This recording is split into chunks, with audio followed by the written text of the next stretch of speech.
नमस्कार दोस्तों, जय श्री राधे कृष्णा। श्री सत्यनारायण कथा का प्रथम अध्याय सुनने के बाद आप हमारे चैनल को सब्सक्राइब करें, बेल आइकन को प्रेस करें ताकि हमारी वीडियो की नोटिफिकेशन सबसे पहले आप तक पहुंचे। वीडियो को लाइक और शेयर जरूर करें। एक समय की बात है, नैमिषारण्य तीर्थ में सैनिकादि 88,000 ऋषियों ने श्री सूत जी से पूछा, हे प्रभु, इस कलयुग में वेद विद्या रहित मनुष्य को प्रभु भक्ति किस प्रकार मिल सकती है तथा उनका उद्धार कैसे होगा। हे मुनिश्रेष्ठ, कोई ऐसा तप बताइए जिससे थोड़े समय में ही पुण्य मिले और मनवांछित फल भी मिल जाए। इस प्रकार की कथा सुनने की हमारी इच्छा है।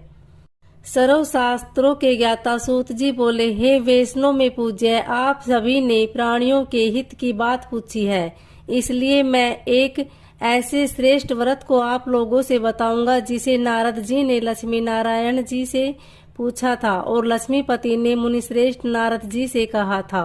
इसे ध्यान से सुनिए। एक समय की बात है, योगीराज नारद जी दूसरों के हित की इच्छा के लिए अनेकों लोकों में घूमते हुए मृत्युलोक में आ पहुँचे। यहाँ उन्होंने अनेक योनियों में जन्मे प्राय सभी मनुष्य को अपने कर्मों द्वारा अनेकों दुखों से पीड़ित देखा। उनका दुख देख नारद जी सोचने लगे कि कैसा यत्न किया जाए जिसे करने से निश्चित रूप से मानव के दुखों का अंत हो जाए। इसी विचार पर मनन करते हुए वह विष्णुलोक में गए। वहाँ वह देवों के इस नारायण की स्तुति करने लगे, जिसके हाथों में शंख चक्र गदा और पंथ थे, गले में वरमाला पहने हुए थे। स्तुति करते हुए नारद जी बोले, हे भगवान, आप अत्यंत शक्ति से संपन्न हैं, मन तथा वाणी भी आपको नहीं पा सकती। आपका आदि मध्य तथा अंत नहीं है। निर्गुण स्वरूप सृष्टि के कारण भक्तों के दुख को दूर करने वाले हैं। आपको मेरा नमस्कार है।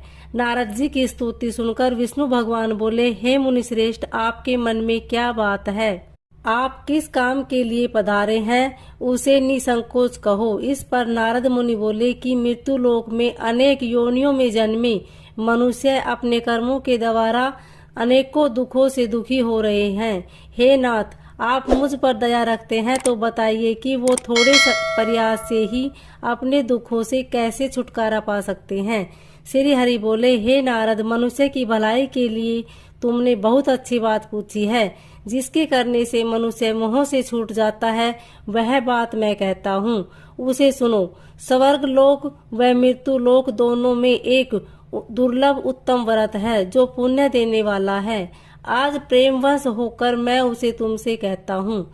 श्री सत्यनारायण भगवान का यह व्रत अच्छी तरह विधान पूर्वक करके मनुष्य तुरंत ही यहाँ सुख भोग कर मरने पर मोक्ष पाता है। श्री हरि के वचन सुन नारद जी बोले कि उस व्रत का फल क्या है और उसका विधान क्या है, यह व्रत किसने किया था, इस व्रत को किस दिन करना चाहिए, सभी कुछ विस्तार से बताएं।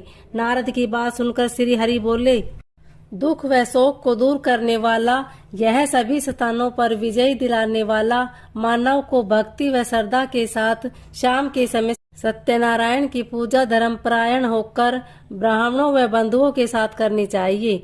भक्ति भाव से ही नैवेद्य केले का फल, घी, दूध और गेहूं का आटा समाया ले।